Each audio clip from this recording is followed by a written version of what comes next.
বললে কি কেউ বাথরুমে গেছিলি? হ্যাঁ এলে যে ব্রাজিলের রং কিনলি মামা, এটা লেভেল। পুরা বেড়া তাড়াতাড়ি মান সম্মান তো থাকবো না।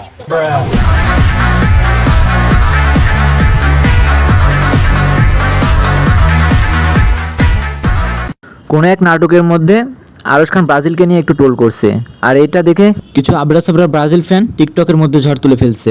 আজকের টপিক হচ্ছে আরশ খান আর কিছু আবরা সাবরা ব্রাজিল সাপোর্টারদের জন্য। তো বেশি কথা না বাড়িয়ে দেরি, সোজা মেইন টপিক শুরু করি।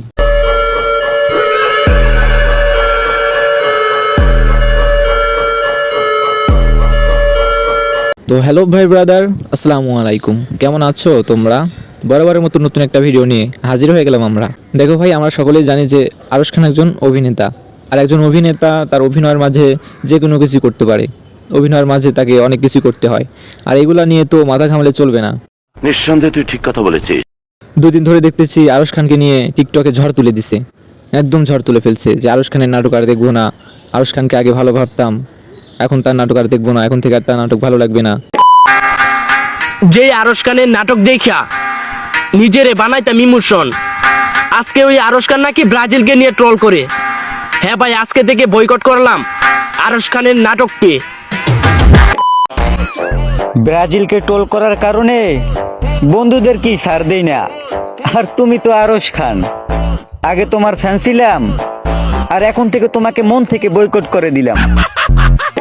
এইখানে লিখছে ব্রাজিলকে নিয়ে ট্রোল করা ভাইটি হয়তো জানে না যে সামান্য নেইমারের একদিনের বেতন দিয়ে তার মতো 1000 পিস আরশ খান কেনা যাবে।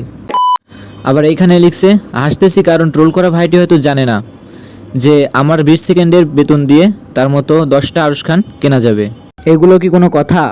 তো ভাই তোমাদেরকে বলতেছি, তোমাদের মাথায় বুদ্ধি বলতে কিছু আছে নাকি পুরোটাই গোবরে ভরা? ঠিক বলেছো। আর আরশ খান তার অফিসিয়াল পেজে নিজেই বলছে যে আমি একজন অভিনেতা, সবার জন্য কাজ করি, কখনো বা আর্জেন্টিনা, কখনো ব্রাজিল। তারপর নিচে বিশেষ দ্রষ্টব্য দিয়ে বলছে আমি পর্তুগাল ফ্যান। তারপরেও কিছু আবার টিকটকার এসব টপিক নিয়ে এরকম ধরনের ভিডিও বানায়।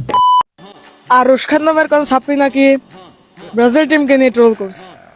আরে ও কি যায় না নাকি ব্রাজিল টিমের নেইমারের একদিনের বেতন দিয়ে ওর মতো 1000টা ছাত্রী কেনা সম্ভব?